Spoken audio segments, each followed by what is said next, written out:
Hello friends, कैसे हैं आप सभी लोग। एक बार फिर से वेलकम है दीपा एकेडमी पर।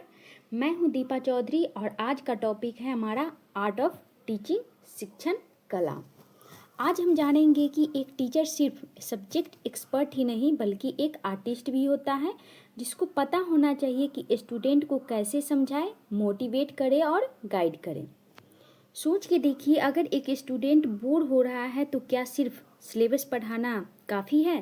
तो इसका जवाब आप लोग कमेंट में दीजिएगा। द आर्ट ऑफ टीचिंग पढ़ने से हमें क्या पता चलेगा? आर्ट ऑफ टीचिंग पढ़ने से हमें क्या पता चलेगा? तो टीचिंग की रियल मीनिंग क्या होती है, बेस्ट स्ट्रेटजी क्या है, और करेंगे हम आज साथ में 30 MCQs प्रैक्टिस जो बिहार स्टेट में बार बार रिपीट हुए हैं।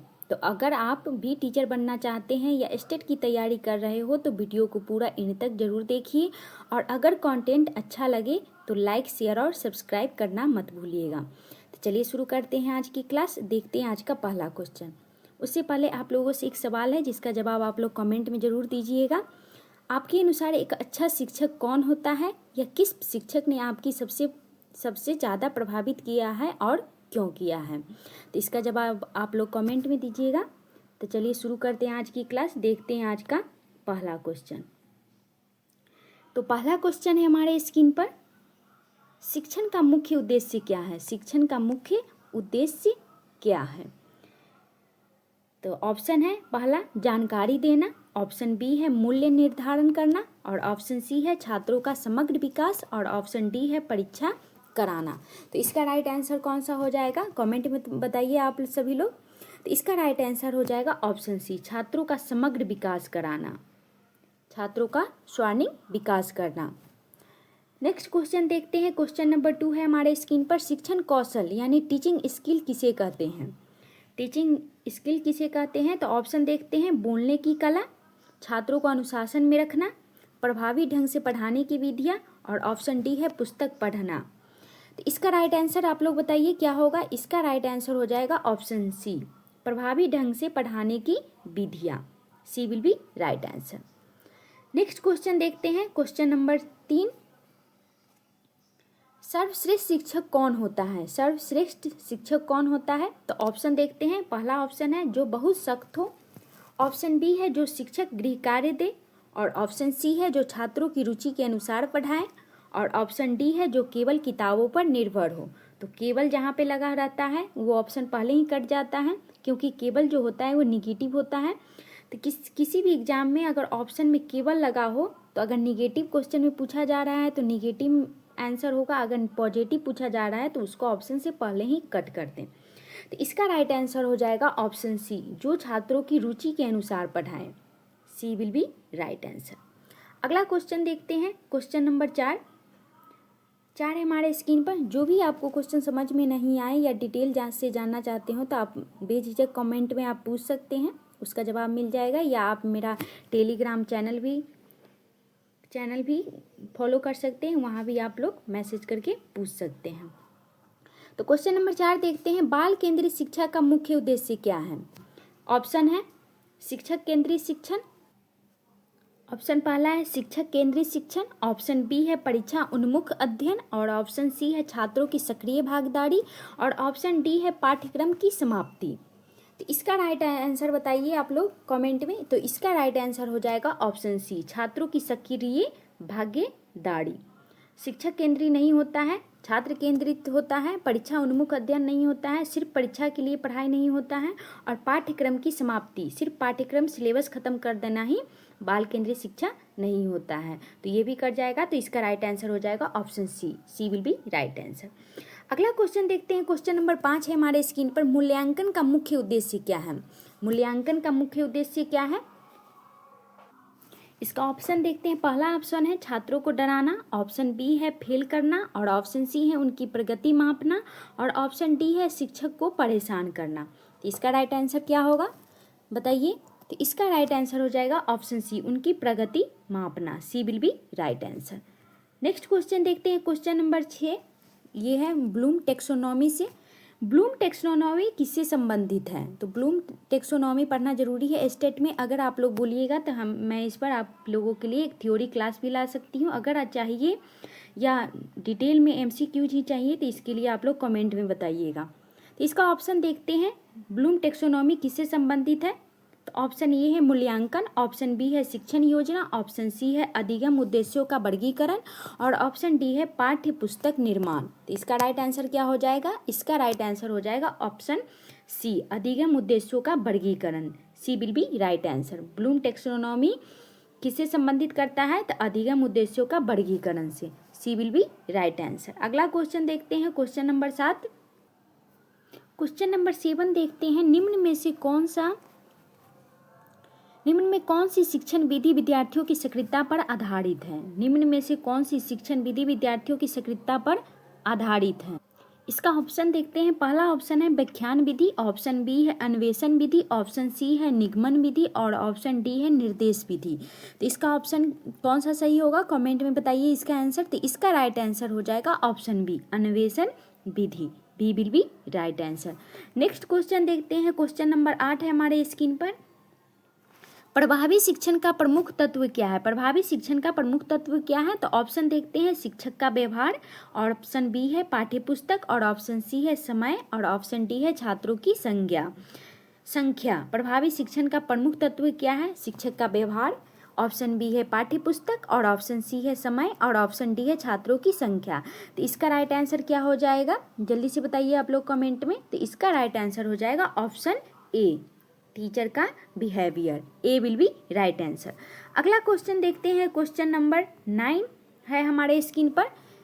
क्वेश्चन नंबर 9 देखते हैं, सीखना किस आधारित होता है? सीखना किस पर आधारित होता है? तो ऑप्शन देखते हैं, योग्यता पर होता है, क्षमता और अनुभव पर होता है, रुचि और वातावरण पर होता है, और ऑप्शन डी है उपयुक्त सभी पर होता है। तो इसका राइट आंसर क्या हो जाएगा? फटाफट से जल्दी से बताइए इसका आंसर। तो इसका आंसर हो जाएगा ऑप्शन डी, उपयुक्त सभी। सीखना किस पर आधारित होता है? योग्यता यानी एबिलिटी पर होता है, क्षमता और अनुभव पर भी होता है, रुचि और वातावरण पर भी होता है। तो D will be right answer. अगला क्वेश्चन देखते हैं, क्वेश्चन नंबर 10 है हमारे स्क्रीन पर। क्लास में अनुशासन बनाए रखने का सर्वोत्तम तरीका कौन सा है? क्लास में अनुशासन बनाए रखने का सर्वोत्तम तरीका कौन सा है? तो ऑप्शन देखते हैं, पहला है डराना, और ऑप्शन बी है दंड देना, और ऑप्शन सी है प्रेरित करना, और ऑप्शन डी है चिल्लाना। तो डराना क्या हो गया? निगेटिव हो गया, दंड देना भी निगेटिव हो गया, और चिल्लाना भी निगेटिव हो गया। तो इसका राइट आंसर कौन सा हो जाएगा? प्रेरित करना, मोटिवेट करना। अनुशासन में रहने के लिए बच्चे को क्या करना है? प्रेरणा देना है। तो सी विल बी राइट आंसर। अगला क्वेश्चन देखते हैं, क्वेश्चन नंबर 11 है, सर्वप्रथम पाठ योजना कौन बनाता है? सर्वप्रथम पाठ योजना कौन बनाता है? तो छात्र बनाता है, प्रधानाचार्य बनाता है, शिक्षक बनाता है, पर्यवेक्षक बनाता है। तो क्या हो जाएगा इसका राइट आंसर? जल्दी से कमेंट में बताइए। तो इसका राइट आंसर हो जाएगा ऑप्शन सी, शिक्षक बनाता है। सी विल बी राइट आंसर। अगला क्वेश्चन देखते हैं, क्वेश्चन नंबर 12 है हमारे स्क्रीन पर। सीखने की प्रक्रिया में सर्वाधिक महत्वपूर्ण होता है? सीखने की प्रक्रिया में सर्वाधिक महत्वपूर्ण होता है, क्या होता है? रटंत विद्या, दोहराव विद्या, अनुभव, और ऑप्शन डी है अनुकरण। तो इसका राइट आंसर क्या हो जाएगा? जल्दी से कमेंट में बताइए। तो इसका राइट आंसर हो जाएगा ऑप्शन सी, अनुभव, experience. C will be right answer. अगला क्वेश्चन देखते हैं, क्वेश्चन नंबर 13 है हमारे स्क्रीन पर। प्रेरणा का शिक्षण में क्या महत्व है? मोटिवेशन का शिक्षण में क्या महत्व है? तो ऑप्शन देखते हैं, पढ़ाई को कठिन बनाता है, रुचि बढ़ाता है, अनुशासन तोड़ता है, समय खराब करता है। तो इसको ऑप्शन से ही देख लेते हैं। पढ़ाई को कठिन बनाता है, नहीं, ये निगेटिव हो जाएगा। अनुशासन तोड़ता है, ये भी निगेटिव हो जाएगा। समय खराब करता है, ये भी निगेटिव हो जाएगा। तो इसका राइट आंसर कौन सा हो जाएगा? ऑप्शन बी हो जाएगा, रुचि बढ़ाता है। B will be right answer. अगला क्वेश्चन देखते हैं, क्वेश्चन नंबर 14 है हमारे स्क्रीन पर। शिक्षण विधिया का चयन किस आधार पर किया जाता है? शिक्षण विधिया का चयन किस आधार पर किया जाता है? तो ऑप्शन है पाठ्यक्रम की लंबाई पर, ऑप्शन बी है छात्रों की योग्यता पर, और ऑप्शन सी है शिक्षक की इच्छा पर, और ऑप्शन डी है समय की उपलब्धता पर। तो इसका राइट आंसर क्या हो जाएगा? जल्दी से कमेंट में बताइए। तो इसका राइट आंसर हो जाएगा ऑप्शन बी, छात्रों की योग्यता पर। B will be right answer. अगर आप लोगों को ये PDF चाहिए तो आप डिस्क्रिप्शन बॉक्स में टेलीग्राम लिंक है, तो आप लोग फॉलो कर लीजिएगा, वहाँ पे आप लोगों का PDF मिल जाएगा, या कुछ भी पूछना हो तो वहाँ से आप लोग पूछ सकते हैं। अब क्वेश्चन नंबर हम 15 देखते हैं। कौन सी विधि छात्रों में रचनात्मक को बढ़ावा देती है? कौन सी विधि छात्रों को रचनात्मक को बढ़ावा देती है? तो ऑप्शन ए है व्याख्यान विधि, ऑप्शन बी है प्रयोगात्मक विधि, और ऑप्शन सी है अनुदेशन विधि, और ऑप्शन डी है संवाद विधि। तो इसका राइट आंसर कौन सा हो जाएगा? तो इसका राइट आंसर हो जाएगा ऑप्शन बी, प्रयोगात्मक विधि। B will be right answer.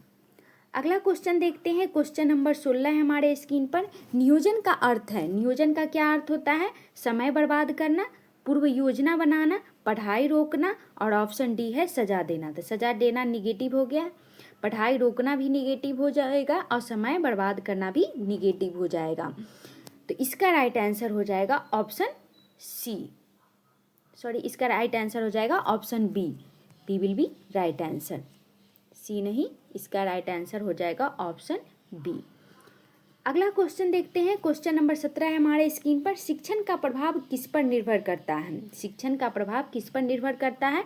तो छात्रों की उपस्थिति पर करता है, शिक्षक की आवाज़ पर करता है, शिक्षक की शिक्षण पद्धति पर करता है, और ऑप्शन डी है कक्षा की सजावट पर करता है। तो इसका राइट आंसर क्या हो जाएगा? कॉमेंट में जल्दी से बताइए। तो इसका राइट आंसर हो जाएगा ऑप्शन सी, शिक्षक की शिक्षण पद्धति पर करता है। सी विल बी राइट आंसर। अगला क्वेश्चन देखते हैं। क्वेश्चन नंबर 18 है। शिक्षा मनोविज्ञान किसका अध्ययन करता है? शिक्षा मनोविज्ञान किसका अध्ययन करता है? तो शिक्षकों का करता है, छात्रों के व्यवहार और अधिगम प्रक्रिया का करता है, ऑप्शन सी है परीक्षा प्रणाली का करता है, और ऑप्शन डी है पाठ्यक्रम का करता है। तो इसका राइट आंसर क्या हो जाएगा? जल्दी से बताइए। तो इसका राइट आंसर हो जाएगा ऑप्शन बी, छात्रों के व्यवहार और अधिगम प्रक्रिया का करता है। B will be right answer. Next question देखते हैं। नेक्स्ट क्वेश्चन है हमारे स्क्रीन पर। Question number 19। अधिगम के प्रकार। अधिगम के प्रकार कितने होते हैं? 3 होते हैं, 4 होते हैं, 5 होते हैं, 2 होते हैं। तो कितने हो जाते हैं? कमेंट में जल्दी से बताइए। तो अधिगम त्रिध्रुवीय होता है, तो क्या होता है? इसका 3 हो जाएगा। ए विल बी राइट आंसर। अगला क्वेश्चन बताइए। आप लोगों को किसी भी क्वेश्चन से डाउट हो तो कमेंट में पूछ सकते हैं, या टेलीग्राम पर भी पूछ सकते हैं। तो क्वेश्चन नंबर 20 देखते हैं। प्राथमिक विद्यालय में खेलों का उद्देश्य क्या है? तो समय बिताना, बच्चों को थकाना, मनोरंजन और विकास कराना, अनुशासन सिखाना। तो इसका राइट आंसर क्या हो जाएगा? जल्दी से कमेंट में बताइए। तो इसका हो जाएगा मनोरंजन और शारीरिक विकास कराना, और मानसिक विकास भी। समय बिताना ये भी निगेटिव हो जाएगा, बच्चों को थकाना, और विद्यालय के खेलों का उद्देश्य अनुशासन नहीं होता है, तो ये भी नहीं होगा। तो इसका राइट आंसर हो जाएगा ऑप्शन सी, मनोरंजन और शारीरिक विकास और मानसिक विकास कराना। सी विल बी राइट आंसर। अगला क्वेश्चन देखते हैं। क्वेश्चन नंबर 21 है। सामूहिक गतिविधियां किसे बढ़ावा देती हैं? प्रतिस्पर्धा को देती है, सहयोगात्मक को देती है, अवज्ञा को देती है, अलगाव को देती है। तो अलगाव को तो नहीं देगा, अवज्ञा को भी नहीं देगा। तो इसका राइट आंसर कौन सा हो जाएगा? क्वेश्चन नंबर 21 का फटाफट से आंसर बताइए। तो इसका राइट आंसर हो जाएगा सहयोग का, सहयोगात्मक का, प्रतिस्पर्धा भी नहीं होगा। तो इसका राइट आंसर हो जाएगा option B, B will be right answer. अगला क्वेश्चन देखते हैं। क्वेश्चन नंबर 22 हमारे स्क्रीन पर। सीखना एक प्रक्रिया है, जन्म से, अनुभव से, केवल विद्यालय से, केवल पुस्तक से। तो केवल लगा हुआ है, तो ये दोनों ऑप्शन पहले ही कट जाएगा। तो अब हम ए और बी से आंसर देखते हैं। तो इसका राइट आंसर हो जाएगा ऑप्शन ए। क्वेश्चन नंबर 22 का आंसर हो जाएगा ऑप्शन, सीखना एक प्रक्रिया है, अनुभव से। सॉरी, इसका राइट आंसर हो जाएगा ऑप्शन बी, अनुभव से। B will be right answer. अगला क्वेश्चन देखते हैं। क्वेश्चन नंबर 23 हमारे स्क्रीन पर। शिक्षण में प्रश्नों का उपयोग क्यों किया जाता है? शिक्षण में प्रश्नों का उपयोग क्यों किया जाता है? तो छात्रों को डराने के लिए, जानकारी छुपाने के लिए, सोचने की क्षमता बढ़ाने के लिए, समय बिताने के लिए। तो छात्रों को डराने के लिए निगेटिव हो जाएगा, जानकारी छुपाने के लिए ये भी निगेटिव हो जाएगा, समय बिताने के लिए ये भी निगेटिव हो जाएगा। तो इसका राइट आंसर हो जाएगा ऑप्शन सी, सोचने की क्षमता बढ़ाने के लिए, तर्क वितर्क करने की क्षमता, आलोचनात्मक क्षमता को बढ़ाने के लिए। तो सी will be right answer.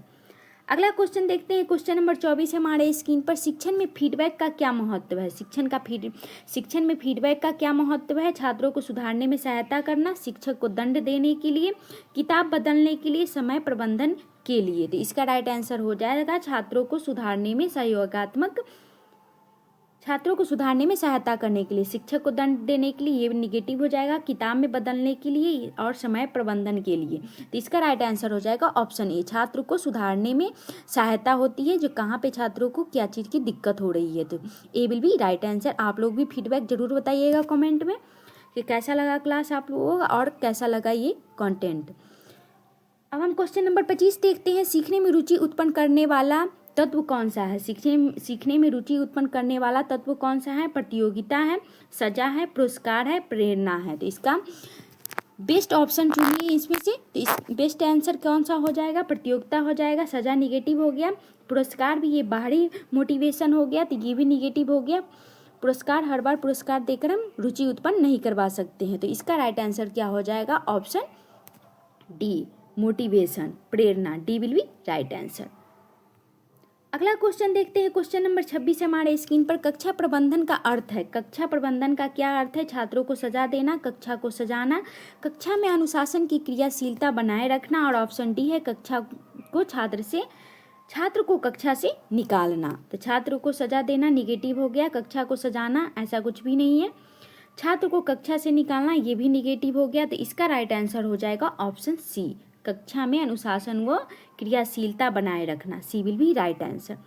Question number 27 है हमारे स्क्रीन पर। एक अच्छा शिक्षक वह होता है जो कठोर होता है, लोकप्रिय हो, छात्रों को समझे और उनके अनुसार पढ़ाए, और ऑप्शन डी है समय से पहले छुट्टी दे दे। तो ऐसा कुछ भी नहीं है, ये भी गलत हो जाएगा। कठोर भी या लोकप्रिय भी ऐसा अच्छा शिक्षक होने का कोई वजह नहीं है। इसमें से बेस्ट ऑप्शन हो जाएगा ऑप्शन सी, छात्रों को समझे और उनके अनुसार पढ़ाएं। सी विल बी राइट आंसर। अगला क्वेश्चन देखते हैं। क्वेश्चन नंबर 28 हमारे स्क्रीन पर। शिक्षण की सबसे प्रभावी विधि कौन सी है? तो व्याख्यान विधि है, भागीदारी आधारित है, पाठ्य पुस्तक आधारित है, मौन शिक्षण है। तो इसका राइट आंसर कौन सा हो जाएगा? कमेंट में बताइए। इसका राइट आंसर हो जाएगा भागीदारी आधारित। हर स्टूडेंट का शिक्षण में भागीदारी होनी चाहिए, यानी कि स्टूडेंट एक्टिव होना चाहिए। B will be right answer. अगला क्वेश्चन देखते हैं। ये आज का हमारा सेकंड लास्ट क्वेश्चन है। हम डेली 30 क्वेश्चन का MCQ करेंगे और PYQ, जिससे हमारा स्टेट का आर्ट ऑफ टीचिंग का कॉन्सेप्ट क्लियर होगा। तो क्वेश्चन नंबर 29 देखते हैं। मल्टीग्रेड शिक्षण किससे संबंधित है? मल्टीग्रेड शिक्षण किससे संबंधित है? तो एक विषय से, एक कक्षा से। ऑप्शन सी है विभिन्न कक्षाओं के बच्चों को एक साथ पढ़ाना, और ऑप्शन डी है परीक्षा प्रणाली। तो इसका राइट आंसर क्या हो जाएगा? कमेंट में जल्दी से बताइए इसका राइट आंसर। तो इसका राइट आंसर हो जाएगा ऑप्शन सी, विभिन्न कक्षाओं के बच्चों को एक साथ पढ़ाना, अलग अलग कक्षाओं के बच्चों को एक साथ पढ़ाना। तो सी विल बी राइट आंसर। अब हम देखते हैं आज का लास्ट क्वेश्चन। Question number 30। एक प्रभावशाली शिक्षक की सबसे बड़ी विशेषता क्या है? तो कठोर अनुशासन, धैर्य और समझ, उच्च आवाज और अधिक गृह कार्य।